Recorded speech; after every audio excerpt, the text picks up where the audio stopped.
Aí você tá numa fase incrível da sua vida, seleção, você vai para uma Copa do Mundo, e aí você dá uma entrevista, vamos ser campeão, se não for, pode falar comigo.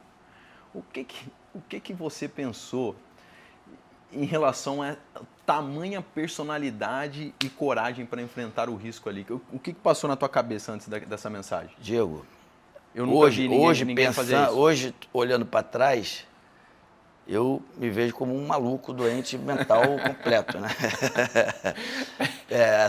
Assumir essa Que eu me lembre, responsabilidade, assim, foi a declaração mais impactante que eu já vi no mundo do futebol. Eu nunca vi.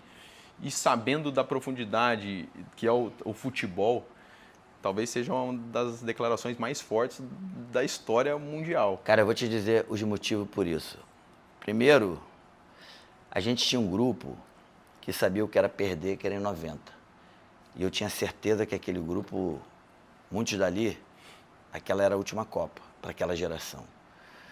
E antes dessa declaração, a gente conviveu, né? Desde de 90 até 94.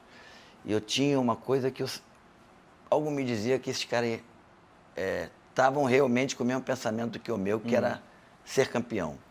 Eu, particularmente, estava na melhor fase da minha vida e sabia que quando eu me juntava com o Bebeto, a gente era uma dupla que realmente fazia a diferença. O time em si era um time muito bom, porque cada um sabia a sua função. E qual era o objetivo do time a princípio? Defender bem e jogar a bola para o Bebeto e para o Romário. Assim, era mais ou menos, taticamente, esse era o jogo da seleção brasileira. As outras seleções eram seleções boas, mas se for botar no papel 1 a 1, não tinha nenhuma realmente assim, muito melhor do que o Brasil. A própria Holanda talvez fosse uma seleção que fosse, tecnicamente falando, superior ao Brasil. Mas, enfim, então, assim, tudo isso fez eu fazer, a dar essa declaração, que, como eu te falei, com certeza hoje eu não teria condição de fazer isso. E, assim, quando você está no grupo, eu tenho certeza que você já teve alguns, que você tem certeza que vai dar resultado bom pelo que tu está vivendo, pelo que tu está vendo, pelas atitudes. Não na teoria, na prática. Eu falei porque eu tinha essa convicção e deu certo. A sensação de estar junto pro que der e vier, né? Tipo, for a vitória, for a derrota, o time vai estar fechado. Isso é difícil mesmo de conseguir. Exatamente porque eu te falei, em 90, o time da seleção, tecnicamente, poderia até ter sido melhor do que a de 94. Mas, cara, perder não é bom, não. Perder é muito ruim. E determinada forma de você perder é pior ainda. E aí aquela geração ficou muito marcada. O Dunga, né? Aquela geração Dunga que derrota. O Dunga era um cara tão assim, desculpa a expressão, foda, que todo mundo tinha um carinho muito, muito grande pelo Dunga e a gente se sentia até meio que, vamos dizer, obrigação, no bom sentido da palavra, de ajudar o Dunga a passar por aquilo positivamente, o que ele passou em 90. Então, tudo isso tem muito a ver com aquele título. Interfere, né, cara? Isso aí. Porque você acabou de falar uma coisa que eu senti que a Argentina fez muito pelo Messi também. Tipo, vamos levar esse cara. Isso é algo extra, né? Você acha que isso pode ser uma motivação extra para a nossa seleção com o Neymar em algum momento?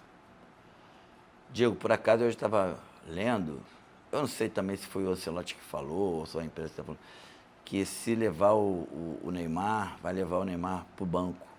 Eu acho que o Ancelotti é um cara tão experiente que ele não vai dar uma declaração dessa. A gente está falando de 8 meses antes da Copa do Mundo e 8 meses com jogadores de futebol. Tu sabe que muita coisa pode mudar, principalmente se o cara não está lesionado. O cara, no caso do Neymar especificamente, voltou, já tem 2 jogos que ele joga, acho que 90 minutos.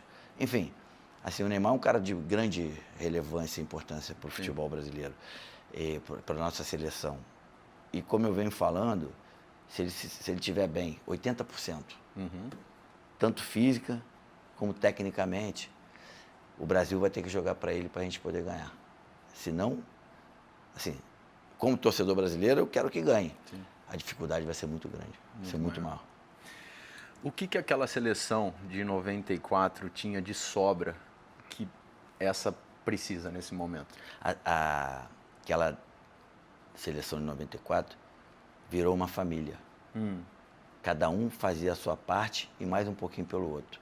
Aquela seleção, estava todo mundo determinado, colocou todo mundo na cabeça o objetivo de ser campeão do mundo. A gente, desde quando a gente começou a se reunir lá para o final de 2020, de 92, a gente começou a entender que, porra, a gente tinha condição de desfazer o que a gente fez em 90. Então, assim, era uma família, aquele grupo tinha determinação, aquele grupo, cada um fazia a sua parte e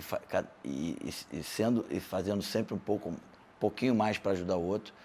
E eu acredito que tudo isso fez com que aquela seleção fosse vitoriosa como foi. Tá gostando do trabalho do Ancelotti até aqui? Tô gostando. O Ancelotti é um cara bem experiente, tem vários títulos, né? É claro que todo começo é diferente. É um cara assim que treinou muitos anos, grandes times como a Europa, chegar, vir para o Brasil, treinar a seleção brasileira num momento muito ruim, muito delicado. Inclusive, alguns treinadores bem delicados com ele foram nesses últimos dias aí, mas enfim. Assim, eu acho que eu não vi esse último jogo, mas pelo que me falaram, pelo que eu li, o Brasil já está meio que com a cara dele. Isso é muito bom pra gente. Ou seja, a cara do Ancelotti. Ele é um cara vencedor. Entendi. Se conseguir passar isso para a nossa seleção, vai ser muito importante. E pelo que eu estou vendo, tem conseguido. Quantos % tem de responsabilidade do treinador na conquista de um título no futebol, na tua opinião? Ótima pergunta. Eu não sei te dizer o percentual. Se você me faz essa pergunta quando eu jogava, eu ia te responder assim, se não atrapalhar, tá bom. Mas hoje as coisas são diferentes, o futebol mudou, tudo evolui. Eu acredito que o treinador tem uma importância muito grande, principalmente quando é um treinador que você respeita o cara, em todos os sentidos. Tu sabe que ali, por exemplo, vamos falar especificamente dele, do Ancelotti na seleção brasileira. Porra, o cara foi campeão de tudo. O cara tem um nome, o cara é um cara muito querido no futebol, muito respeitado. O grupo sabe que ali tem um cara que eles podem confiar. Assim, eu não sei te dizer exatamente o percentual, mas o que eu posso te afirmar é que o meu pensamento em relação ao treinador é bem diferente do que na época que eu jogava. Mais de 50%, você acha? Não. Não. Mais não. Mas por aí. Jogador, tá eu acredito que o jogador, ele vai ser sempre o principal, ele vai ter sempre a maior responsabilidade do que qualquer outro elemento, mesmo o treinador.